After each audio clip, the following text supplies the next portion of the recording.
अस्सलाम वालेकुम students. I hope सब स्टूडेंट्स ठीक होंगे, बिल्कुल फिट एंड फाइन होंगे। आज की वीडियो बहुत ही ज़्यादा इंटरेस्टिंग होने वाली है क्योंकि आज हम फर्स्ट ईयर का चैप्टर नंबर 5 स्टार्ट करने वाले हैं। बहुत इंटरेस्टिंग चैप्टर है और ये चैप्टर हमें बहुत सारे लेसन सिखाता है जिसकी बात हम चैप्टर में करेंगे जब हम साथ साथ पढ़ेंगे चैप्टर को। तो ये चैप्टर बेसिकली एक आदमी जिसका नाम मिस्टर ह्यूबर्ट है उसके बारे में है कि किस तरीके से लोग बगैर सोचे समझे उस पर इल्ज़ाम लगाना शुरू कर देते हैं और वो इतना ज़्यादा अपसेट हो जाता है, इतना ज़्यादा वो डिप्रेस्ड हो जाता है अपनी लाइफ से। और फिर उसके बाद उसकी लाइफ में क्या क्या चेंजेस आते हैं।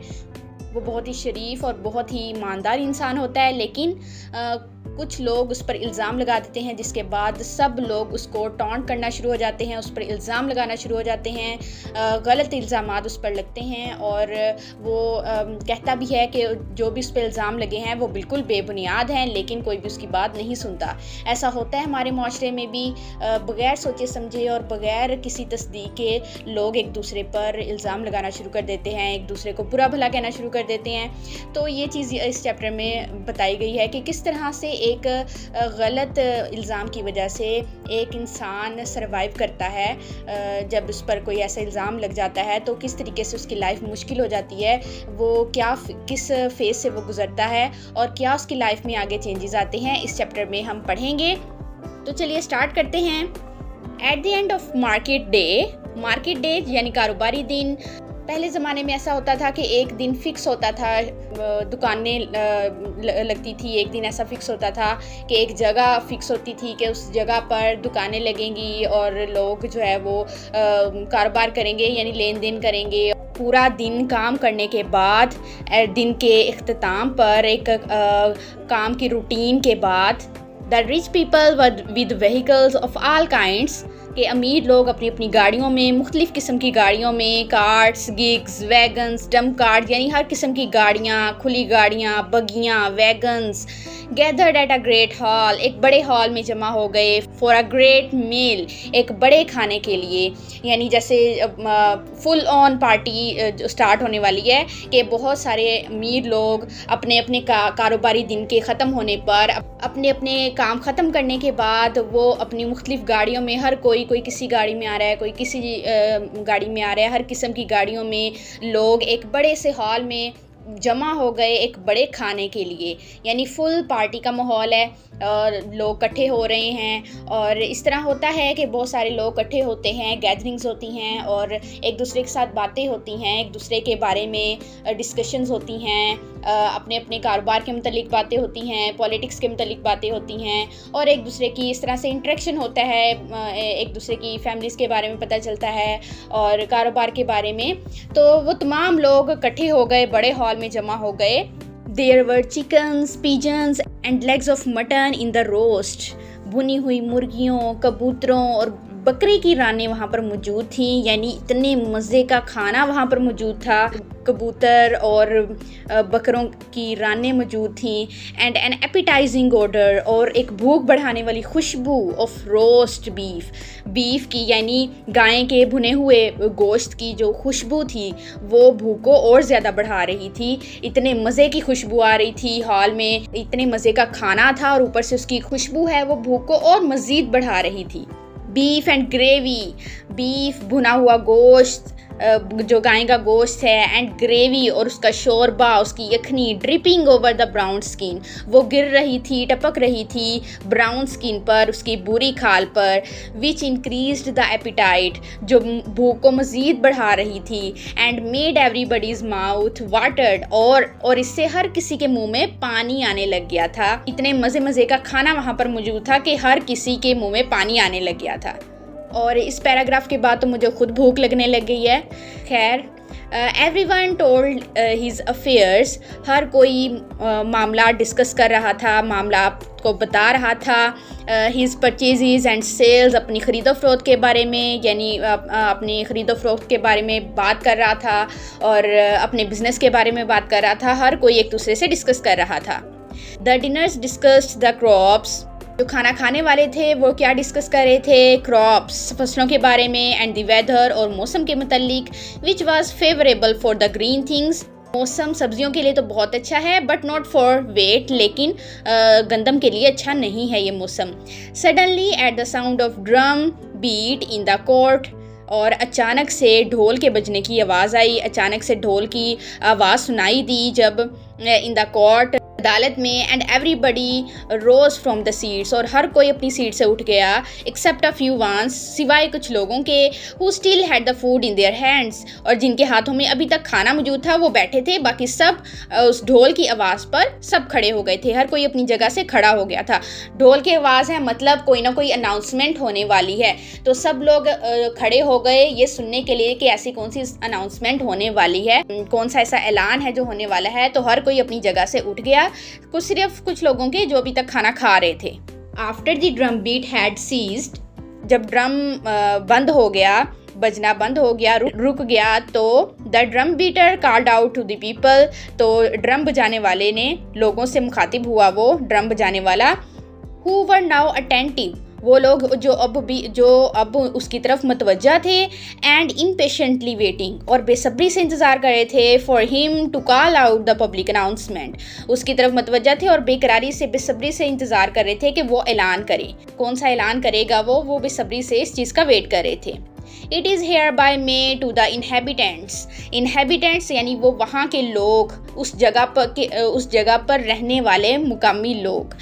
तो कहते हैं कि यहाँ पर जो सब रिहायशी हैं ऑफ दिस प्लेस, इस जगह पर यानी इस जगह पर रहने वाले रिहायशियों को मुतला किया जाता है, इतला दी जाती है, बताया जाता है उन्हें, and general to all persons in the market, और मार्केट में मौजूद तमाम लोगों को ये इतला दी जाती है, that a black leather pocket book, कि एक काला चमड़े का पर्स कंटेनिंग 500 शीलिंग, के जिसके अंदर 500 शीलिंग यानी करेंसी है, तो 500 शीलिंग उसके अंदर मौजूद थे, एंड सम बिजनेस पेपर्स, और कुछ बिजनेस के पेपर भी थे, was lost on the road पर गुम हो गया है, between 9 and 10 in the morning, सुबह में 9 से 10 के दरमियान वो गुम हो गया है। The finder is requested to return the same to the mayor's office, और जिसको मिला है उससे ये दरख्वास्त की जाती है कि वो उसे मेयर के ऑफिस में पहुंचा दे, वापस कर दे, एंड टू मिस्टर जेम्स, या मिस्टर जेम्स को दे दे। मिस्टर जेम्स कौन है? The care taker of this public hall, उस पब्लिक हॉल का जहाँ खाना खा रहे थे उस हॉल का वो निगरान था मिस्टर जेम्स। तो क्या कहा कि एक आदमी का पर्स गुम हो गया है और 9 से 10 के दरमियान रोड पर पर्स गुम हो गया है, जिसको भी मिले वो उसे मेयर के ऑफिस में पहुंचा दे या फिर मिस्टर जेम्स को दे दे जो उस पब्लिक हॉल का निगरान है। There will be a reward of 20 shillings, और बदले में जो आदमी देगा उसको रिवॉर्ड दिया जाएगा, 20 शीलिंग का उसको इनाम दिया जाएगा जो उस पर्स को लेकर आएगा, जो उस पर्स को वापस करेगा। After the meal had concluded, खाना ख़त्म होने के बाद, the chief of the police appeared, police का एक चीफ जो है वो वहाँ पर आता है, ऑन द सीन, मंजर पर, उस मंजर पर अपेयर होता है, वहाँ पर आ जाता है जब वो खाना ख़त्म हो जाता है। ही इंक्वायर्ड, उसने पूछा, इज मिस्टर ह्यूबर्ट हियर, क्या मिस्टर ह्यूबर्ट यहाँ हैं? Mister Hubert seated at another end of the table, mister Hubert जो कि टेबल के आखिरी कोने में बैठे हुए थे, रिप्लाइड, जवाब दिया, हियर आई एम, मैं यहाँ हूँ। The police officer went up to him, police officer उसके पास गया, एंड सेड, और कहा, mister Hubert will you please accompany me to the mayor's office, क्या आप मेरे साथ प्लीज़ मेयर के ऑफिस तक चलेंगे? वो उनसे कहता है कि आप मेरे साथ मेयर के ऑफिस में चलें, and mayor would like to talk to you, और जो मेयर है वो आपसे बात करना चाहते हैं, तो आप मेरे साथ मेयर के ऑफिस चलें। Mister Hubert surprised, mister Hubert हैरान हो गया कि मुझे क्यों कह रहे हैं, मुझे जाने का क्यों कह रहे हैं, क्या ऐसा क्या मामला हो गया कि मुझे उन्होंने आने के लिए कहा है। एंड डिस्टर्ब्ड, और परेशान हो गए। फॉलो द पुलिस ऑफिसर, अब पुलिस ऑफिसर के साथ वो उसके पीछे पीछे चले गए। The mayor, a stout serious man, stout यानी मोटा और सीरियस आदमी था mayor, was waiting for Mister Hubert, वो मिस्टर ह्यूबर्ट का इंतज़ार कर रहा था। मिस्टर ह्यूबर्ट, ही सैड, उसने कहा, mister Hubert, you were seen this morning, आपको आज सुबह देखा गया है, to pick up the pocket book, purse को उठाते हुए, लॉस्ट बाय मिस्टर जेम्स, जो मिस्टर जेम्स से गुम हो गया था, जिसकी अनाउंसमेंट वो की गई थी स्टार्टिंग में। तो अब ये बताया गया है, मेयर क्या कह रहा है मिस्टर ह्यूबर्ट से कि आपको वो पर्स उठाते हुए देखा गया है जो मिस्टर जेम्स का गुम हुआ था। Mister Hubert the simple country man, Mister Hubert जो बहुत ही सादा देहाती आदमी था, look at the mayor astounded, mayor की तरफ उसने हैरान होकर देखा, बिल्कुल हक्का बक्का हो गया वो ये बात सुनकर कि मैंने तो बिल्कुल नहीं ऐसा कुछ किया। एंड ऑलरेडी टेरिफाइड, और पहले ही खौफजदा हो गया। बाय द सस्पिशन, उस शक पर, रेस्टलिंग ऑन हिम, जो उन पर लगाया गया था, इल्ज़ाम लगाया गया था, जो उन पर शक किया गया था, उससे वो पहले ही खौफजदा हो गया कि मुझ पर ये शक क्यों किया जा रहा है। वाई मी, मैं क्यों, मी, वो बहुत ही ज़्यादा परेशान हो गया कि मुझे तो इस चीज़ का कोई इल्म ही नहीं है, तो मुझ पे क्यों शक किया जा रहा है, मैंने तो कुछ भी ऐसा नहीं किया। Me picked up the pocket book, मैंने पर्स उठाया है। यस यू योरसेल्फ, हाँ तुम्ही ने।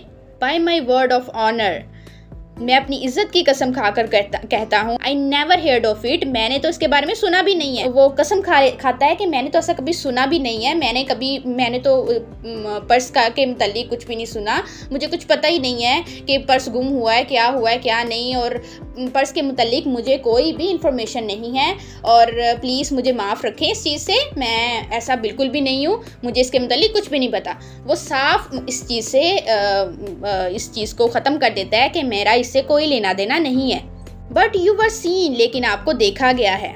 I was seen in the pocket book, मुझे पर्स के साथ देखा गया है। हु सामी, किसने मुझे देखा। अब वो पूछता है कि किसने मुझे देखा, किसने मुझ पर इल्ज़ाम लगाने की कोशिश की है, मुझ पर शक करने की कोशिश की है। मिस्टर मनाना द हार्नेस मैन, कि मिस्टर मनाना जो घोड़ों की देखभाल करते हैं, मिस्टर मनाना, तो उन्होंने saw you pick up the pocket book, उन्होंने देखा है तुम्हें बटवा उठाते हुए, पर्स उठाते हुए उन्होंने तुम्हें देखा। अब वो बता रहा है कि किसने देखा है, तो वो बताता है कि मिस्टर मनाना ने देखा है। मिस्टर मनाना जो घोड़ों की देखभाल करते हैं, वो उन्होंने तुम्हें पर्स उठाते हुए देखा है। Mister Hubert the old man, Mister Hubert जो एक बूढ़ा आदमी था, रिमेंबर्ड, उसे याद आया, अंडरस्टूड, समझ गया, एंड फ्लश्ड, और सुरख हो गया, विद एंगर, गुस्से में। पहले मिस्टर ह्यूबर्ट जो है वो उसको अचानक याद आया कुछ, और फिर वो सारा मामला समझ गया, और फिर वो बहुत गुस्से में आ गया, गुस्से से उसका चेहरा सुरख हो गया।